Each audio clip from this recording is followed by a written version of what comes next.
This channel is proudly sponsored by Bybit, the official crypto partner of Red Bull's Formula 1 team. I've been using their platform for my personal crypto savings over the last few months, and when they got in touch to support the channel, I was super excited. Currently, they're offering you guys a special new promo for the first 100 of you to deposit $10 or more onto the platform. You'll get another $10 free. Also, 5 lucky winners will get their initial deposit doubled up to $1,000. That means if you deposited $1,000 onto the platform using my codes below, you could be within a chance to get another $1,000 completely free. We've seen the landscape around crypto drastically change over the last couple of years, and I genuinely believe it holds an important place in our future. However, please be careful as always when trading, as you are liable to lose money. But if you're interested and you're 18 or older, click the link down below to get started and see why Red Bull and myself, as well as thousands of others, trust Bybit as their crypto. Hello everyone and welcome back guys to a brand new video where today we're here back with more of our What If F1 Went To series. Yes, of course, our tour around the world where we take Formula 1 cars to different tracks. Some that they've raced at in the past, others that of course they've never been to, and just more of a pipe dream, at least in my mind, of just places that I think would be interesting to see how a modern Formula 1 car would handle. Of course, last week, if you missed it, we went back to the iconic Brickyard, yes, the Indy 500, of course, commemorating the race that went ahead the weekend before, of course, Marcus Ericsson, the newly crowned Indy 500 champion. But today, though, we're heading to, I'd argue, yeah, I'm going to say it, the biggest race outside of Formula 1 over the course of the year. Yes, we're here at Circuit Le Mans, the Circuit de la Sarthe. You know, it's got so many different names. The 8.5 miles of French countryside here around this circuit. You know, Le Mans 24, one of the most iconic, one of the longest held races in the world, and still one of the biggest tests for machinery as well. Of course, recently we went to the Nürburgring, and I might have said that was the most difficult 24-hour race in the world. Didn't say it was the best, though. Le Mans 24, definitely still a very special place. You know, I'd love to see this race in real life at some point in the future. But yeah, really excited to to get into this one today. You know, really looking forward to it. I just want to quickly say, though, as well, a massive thank you to all of you guys for the continued support at the moment. You know, we've 50k, we've ticked that off now way earlier than I expected to. You know, I was kind of hoping for that by the end of this month, but here we are, you know, sort of second week in June, and it's already all done and dusted. Don't really sort of know what the next big goal should be. I guess 60k, so, you know, if you're not ready, please do make sure to leave a like and get yourself subscribed as well for more Formula 1 based content. But yeah, let's head out then on to the Le Mans circuit. Just going to make sure I'm running a very low downforce setup this weekend. I actually used Silverstone when we went to Indy GP last time round. What is probably going to be the best track here? I reckon Spa is probably going to be the way to go this weekend. Going to put a little bit of extra fuel in as well. You can see we've got about half tank's worth of fuel, and then of course we'll chuck it onto a set of the soft compound tyres. But I guess the big question today, will sub 3 minute laps be doable around this venue? That is the real question, I think, or sort of the real benchmark around this track. Of course, currently the lap record I think still stands from quite a few years back actually now.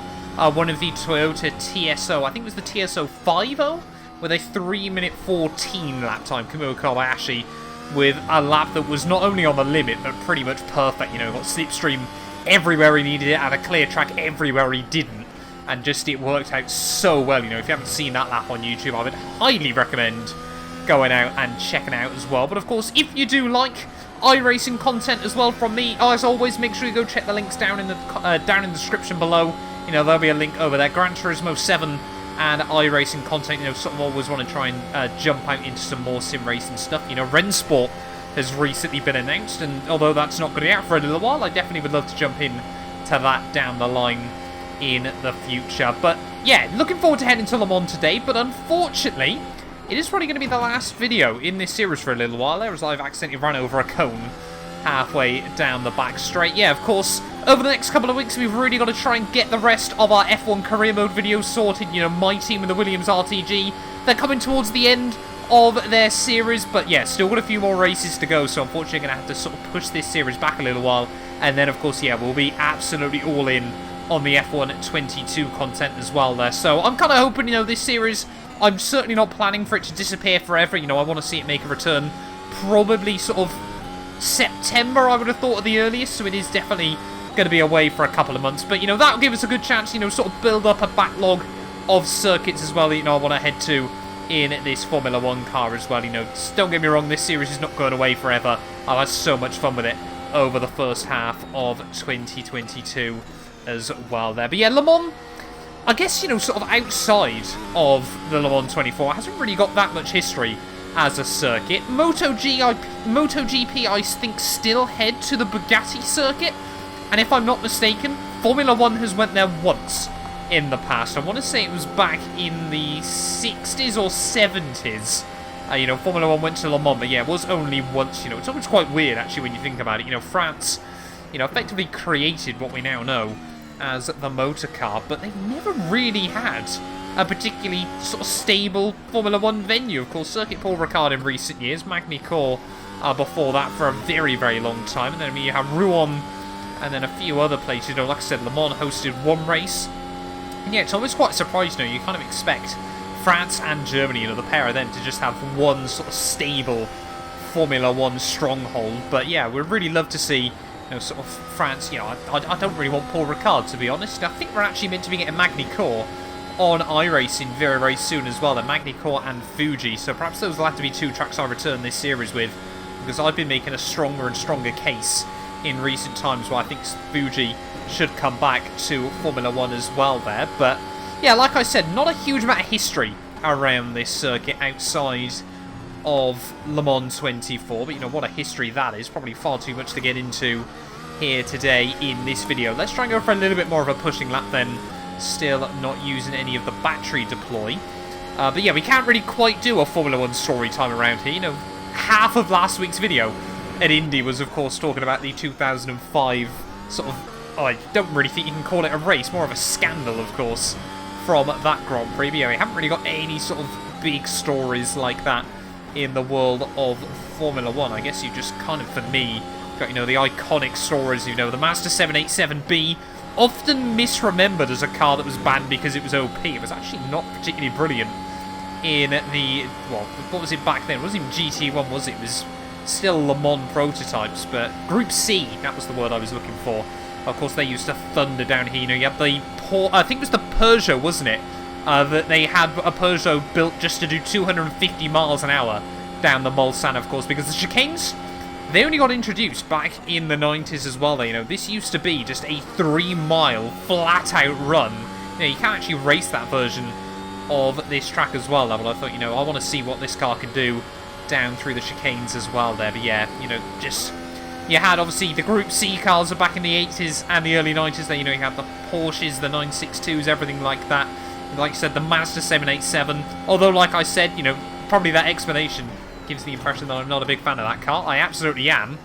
There's very few things that have ever sounded as good as a 787B. There's a few videos of more recent years of, people sort of standing around the circuit listening to that thing go around as well. And, this place is steeped in history as well. I think Le Mans 24, we've actually, we had the Monaco Grand Prix, then of course we came to Indy, and now we've come to Le Mans. We really have done the Triple Crown over the last 3 weeks as well there. I think it's going to be a few more years before iRacing gets the Monaco Grand Prix circuit on the sim as well there, but that would absolutely be one I would love to see. I don't think it would be particularly popular for racing, but still, imagine trying to do Monaco in GT3 cars. I think it would work quite well, though, like the Formula 3s or the Formula 4s now on the sim. But yeah, anyway, heading down in through Indianapolis then. About to get ready, to try and go for a proper attacking lap. Out of interest, I'm intrigued to see what this lap time is going to be. There is through the slowest corner on the lap. I've got to be a bit careful there. Still got to scrub off a lot of speed. A tight 90-degree right-hander of Arnage is always going to be quite difficult, but... Yeah, let's just get ready then as we head down in towards the Porsche cars. I'm going to try and just double check. I'm guessing they're going to be completely flat out, to be honest.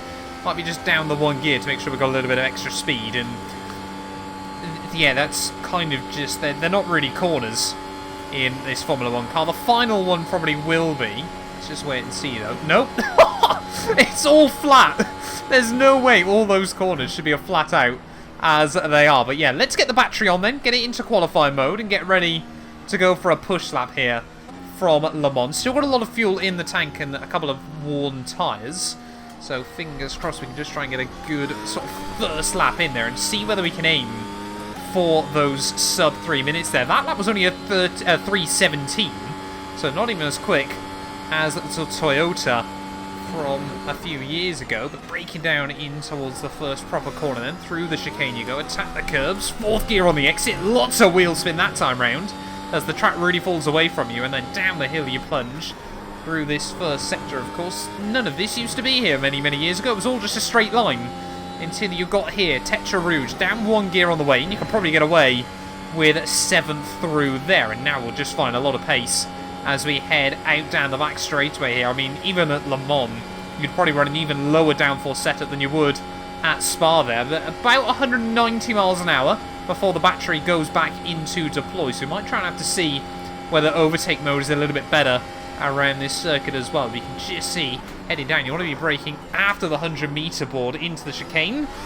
That might have been a little bit brave there as you try and put the power down on the exit. You can brake that late, but didn't quite work out perfectly for me this time around. As again, just use a bit more battery as you head down the second of the Mulsanne straights. Get the car back over to the right-hand side. Of course, left-hand entry into this next chicane there. And again, you want to be looking even later on the brakes this time round. Probably at about that lamppost on the outside there. There is no way any car should be able to be that brave into that chicane there. Even in an LMP1, you're probably trying to spot it at about the 100-meter board into that second one. I mean, in a GTE or a GT3 car, you're looking at about 150 metres into there. Then, of course, you head down what is effectively the third part of the Mulsanne straight. Want to keep the car over on the left-hand side there, and then braking just as the track turns in for the first little kink. Obviously, no downforce there at the end of the straight, but then cycle back up through the gears on the corner exit, and now you're heading down in towards Indianapolis. One of the most difficult corners normally around this track. Obviously, for a lot of cars, you're trying to brake and get the car turned in. Don't think it's going to quite be like that in a Formula 1 car. I think we're going to be able to hit the first part completely pinned. And then, of course, yeah, just through the second, we're then just going to try and get the car over. Straight line braking. I mean, even then, we broke way too early into that. Clip the curb on the inside. Just gave us a bit of wheel spin. Into our notch. Slowest corner on the lap. Still in a Formula 1 car. First or second gear there. Then you want to try and get on the power on the way out. And now we get ready for the Porsche curves, which, to be honest, I probably should be quite scared about. But the fact I now know these are going to be completely pinned, kind of, yeah, the worry gets taken away. In a GT3 car, an LMP1, these can be rather scary, but not in this. It's just completely mash the foot to the floor all the way through the 7th gear, right the way through. And, you know, the spectacle of seeing a Formula 1 car go around here, I'm sure, would be absolutely mind-blowing. Now all you've got to try and do is navigate the final 4 chicanes here of the lap. I'm sure you can tip it in really brave in towards that first one there. 2nd gear through the second and out of the final corner then. That's going to be our first proper attacking lap then here from Le Mans. That was a 3:08, so not quite where I wanted it to be, but we can get rid of a lot of the fuel. I'm actually going to quickly test as well with the battery deploy, whether we can use a lot more of it if I run it on attack mode. It's not something I've really tried on iRacing at all this sort of in this series. We've just always used qualifying mode, to be honest. If I can get away with using more battery down the straights, that could find us a lot of time as well there. Because, of course, we're only really trying to go for the one proper lap. Let's just wait and see then as we head out of Tetra Rouge. Yeah, that corner's completely flat. And how much deploy will it now use? Can we get this thing well over 200 miles an hour? It never seems to want to use more than about 70%. And look at that now! Now it's going for it. Down to 70% battery. And yes, there we go. So we are going to be able to find a lot more pace then if we go out for a proper run using the attack mode. It just does save a little bit right towards the end of the straight still, but not quite sure sort of sub 3 minute laps are going to be doable unless I try and strip a bit more aero off. But we're definitely going to find a lot of pace down the straights there. 3:05, 3:06. It's difficult to gain a lot of time around the rest of the lap, but we'll give it a go. Right, well, I've actually put this thing now on a very low downforce setup, so fingers crossed, you know, with the attack mode, we're going to be able to get a whole lot more out of it. I'm just going to quickly test, though, on this warm-up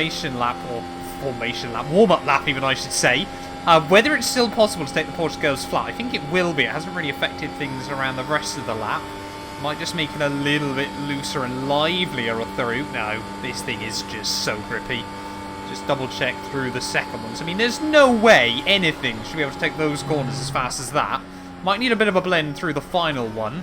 But yeah, let's get this thing then back up into attack mode this time. Remember, it's attack mode, not qualifying mode.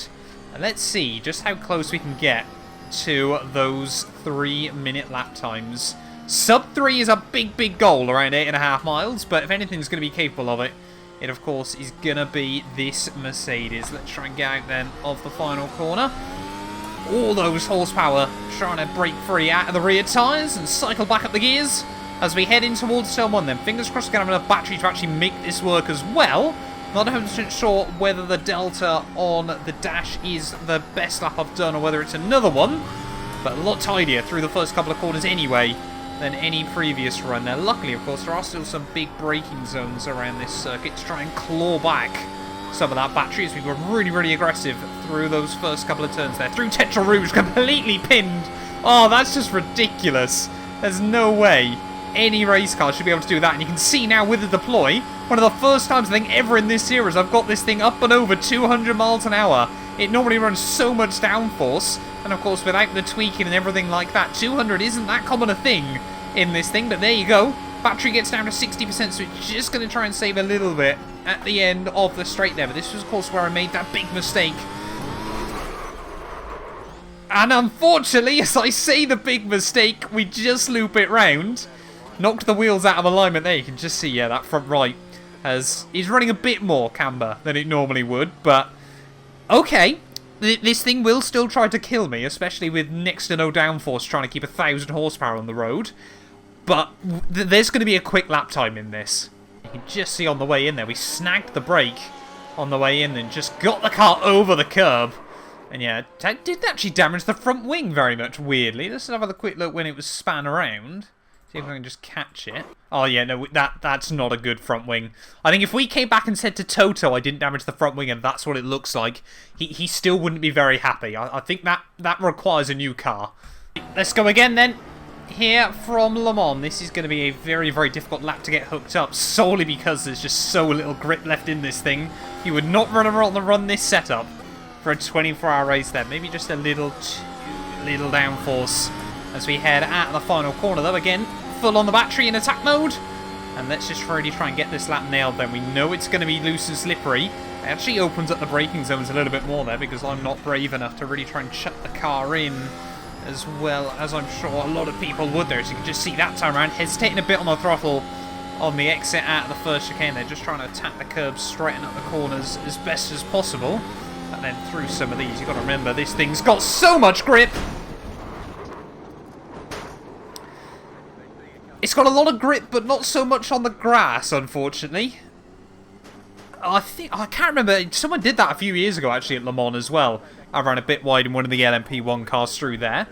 They didn't keep the foot in, though, like I just did there. And you can just see that curb just disappears. Yeah, if Toto wasn't going to be happy about the front wing damage on the last one, I hate to think how angry and upset he's going to be with me with that attempt. Right.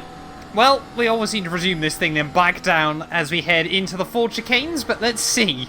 We can actually at least make it over halfway around the track this time round. I'd love to be able to try and at least make it back round to Indianapolis, which, to be fair, is a long way past halfway. But a weird track with how many straights it's got, the fact we're struggling so much. But often now, we can't even seem to make it back round to the straights. They're attacking the curves through the first chicane. Then you can actually get away with a lot of track limits. Le Mans not really known for giving you incident points on iRacing. It just tends to give you slowdowns. So if we can get away with those, I'd be rather happy there, as that was nice through and tidy through the first sector. Let's make sure we nail Tetra Rouge. Yeah, that. I don't think we'll ever get boring, the way Tetra Rouge is just completely pinned in this thing. And then back out onto the back straight. Watch that speedo climb. Happy now I've finally worked the setups out a little bit more on this thing. I'm hardly a setup guru, but we're getting there, slowly but surely. And you can see it's helping the delta as well. As let's try and make sure we concentrate through the chicane. Back end trying to wheel spin in third gear off throttle. That's just how loose and leery this thing is. I mean, if we're sort of 4 seconds up by the end of the Mulsanne, then I'll be pretty happy here. You can see we're closing up, and it's just free time at the moment. But we've got to make sure we've got enough battery for for the second half of the lap as well. There does seem to be saving at about where I would be considering it. I'm just trying to make sure we brake nice and tidy in towards the chicane there, so you can slingshot your way out on the exit and then down this shortest part of the Mulsanne. We need to save us enough battery as well, of course, for Indy. After that, not really too worried if we haven't got much left at our disposal, because so far we are finding a fair chunk of time. Got to be brave into here, but of course no downforce, remember that. Oh, a big lock up on the way in, but we get it slowed down. Oh no! Oh! Just trying so hard there, and yeah, I think through, what's that? That must be Mulsanne corner, sorry, and Arnage. It's going to be so difficult to try and keep this thing in check. This is the balance at Le Mans. You want so little downforce around so much of the lap, but it's then just those few corners that can really catch you out. Let's just watch that one back on the replay, I think. Just see. I think, yeah, we just must have clipped the curb on the exit, I want to say. See, we locked up on the way in, but did get away with it for the most part there. You can just see a tiny snag. Actually got the car still on the exit. No, it was just on throttle. We didn't even get the car on the curb before it looped round. And, yeah, that one, again, I think every crash in this thing is going to be expensive, but that one, I think it's twisted a lot of the chassis. This is the other psychologically horrible thing when you start to let those mistakes creep in. You then start to doubt the car even more, and doubt sort of what you can get away with it. You know, what you were able to do before the mistake, then suddenly changes afterwards. But we've got to keep going. I want to try and get one good clean lap in here, and I don't think, you know, sort of a low 3 minute is certainly in the realms of possibility here. You know, maybe it's sort of a 3:02 might even be doable now with the tweaked setup, but we really, really need to try and concentrate to actually make sure we get the lap hooked up and we don't do anything stupid. At the first chicane then, nice and tidy.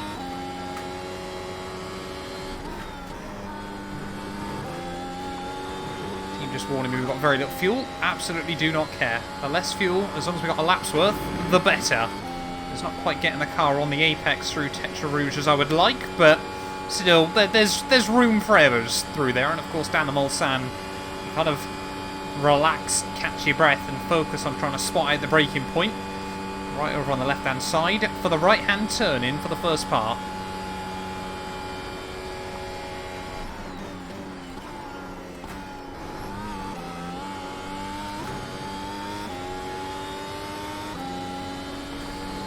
Run through the first part there, and again you're just going to find Delta as we head down the next straightaway. I think, yeah, 4 seconds is about the goal by the end of the Mulsanne straight, and should be able to gain at least another second down to Indy as well.